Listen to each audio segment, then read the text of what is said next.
There we go. So what?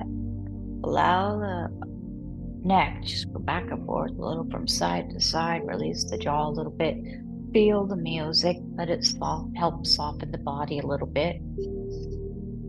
Let that breath get a little deeper, a little more full, right? Just notice it. Doesn't have to be anything dramatic or violent. It's just noticing, taking a little more time with it, enjoying it. And just feel your body soften a little bit.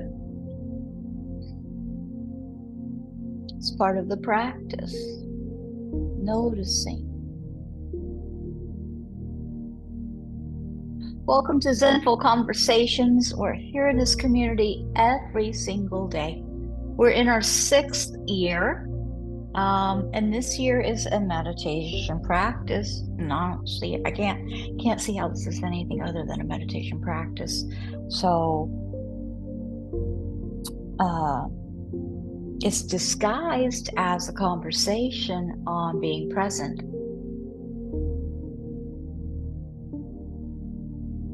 We're here taking a look at the Book of Awakening by Mark Nepo. What a fantastic book. You don't have to have this book. We're here every single day, but I love it, and I think it's a great addition to any library.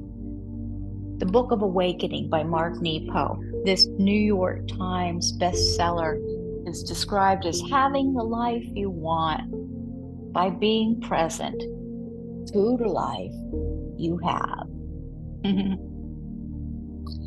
And the message we're offered for this day number 1907 is titled A Wisdom Moment of Trust.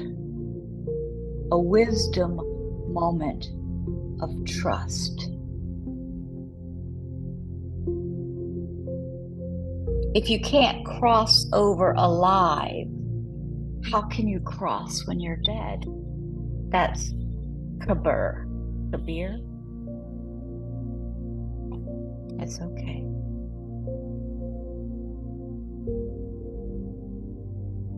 If you can't cross over alive, how can you cross when you're dead?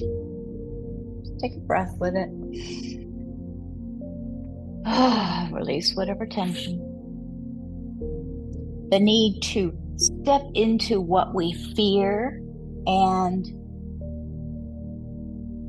in doing so, disperse its hold on us, is powerfully brought to life by a moment in the film Indiana Jones and the Last Crusade. After searching everywhere within reason and memory for the Holy Grail, Jones stands on an enormous precipice, a deep chasm before him, the Grail waiting on the other side. His father, wounded and depending on the Grail to heal, cries out possible interpretations of the clues Jones has been given to reach the Grail.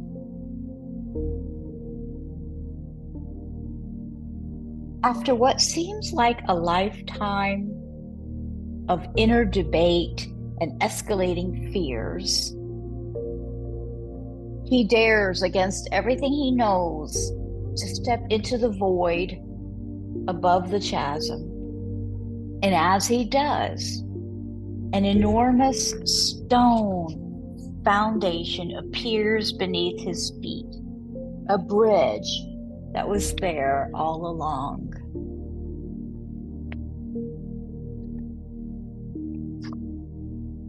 This is a moment of risk and trust. Just take a second here. Let me just ask myself and you, do we feel this at all? Risk and trust. This is not just listening to what he says. It's about bringing these experiences into what has happened in our lives and making it interweave. Let's hear this again. He steps into the void, the very scary void. And as he does, an enormous stone foundation appears beneath his feet, a bridge that was there all along. This is a moment of risk and trust, a wisdom moment that repeats itself in our lives in both small and large ways. Over and over, the cup we need to drink from, the ancient, ever-healing cup of wholeness, waits beyond some deep chasm we are afraid to cross. Ooh. Take it in, take a darn breath, breathe with this, hold up. Let these messages in.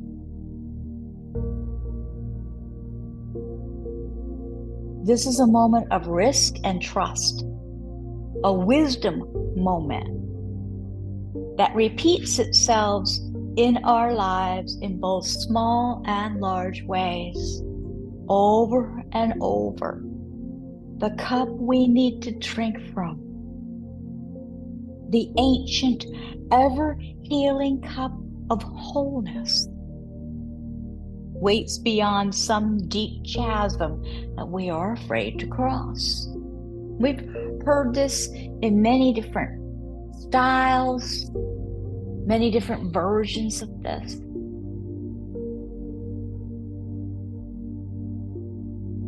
Often we are driven to the edge by the cries and clues of elders and loved ones, only to find that nothing makes sense, that there seems nowhere to go. And then the atom of risk begins to replay itself in those that are brought to the edge. Then, when all known ways of seeing have failed, we sometimes dare to step into the void. Whether that void is a chasm of purpose or self-esteem, or a ravine in relationship, or a canyon of addiction, this crazy wisdom step that begins with risk and lands in trust reveals a foundation that was there all along,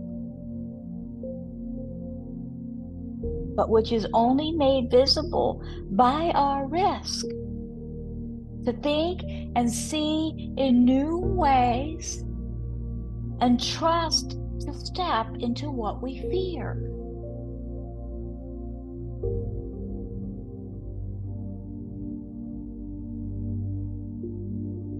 No matter what the void, the reason, this comes up time and time again too, across the board.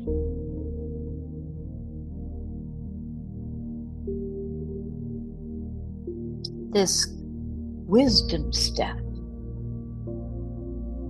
that begins with risk and lands in trust. You gotta make this down. It reveals a foundation that was there all along.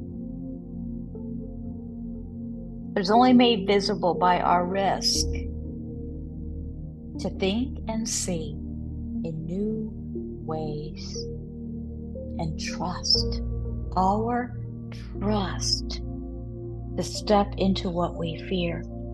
This is faith, baby. This is faith.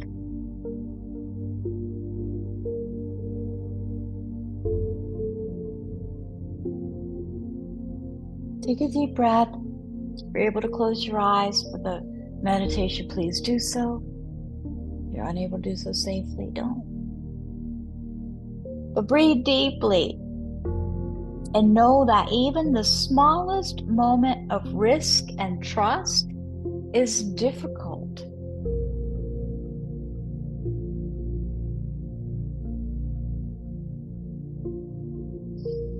Take breaths with these words. I really want us to feel this message this year, not just listen. Feel it. Breathe deeply and know that even the smallest moment of risk and trust is difficult. Center yourself and meditate on a chasm of your own making. It might be a trench of stubbornness or pride that no one can cross, or the echo of your own pain that isolates you, or the vastness that builds when you are afraid to tell someone the truth of your heart,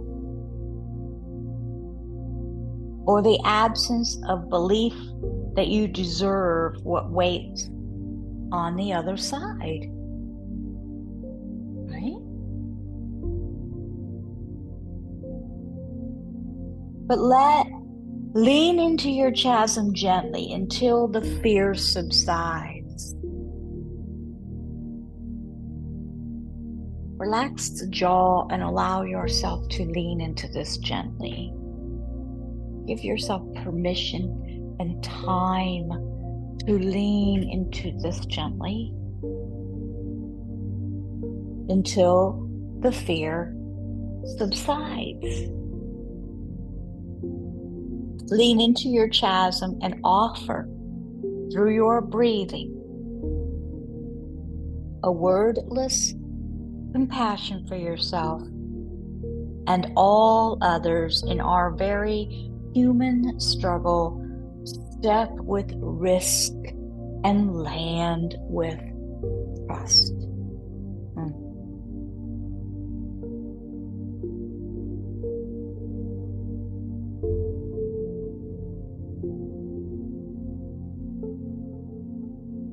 Take a few breaths. Let the breath go. Amazing messages, if you ask me, this year. This is faith.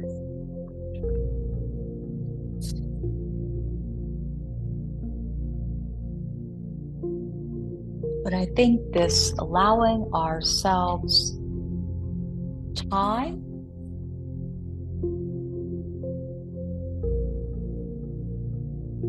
we need a few minutes of time to let this fear subside for us to come in.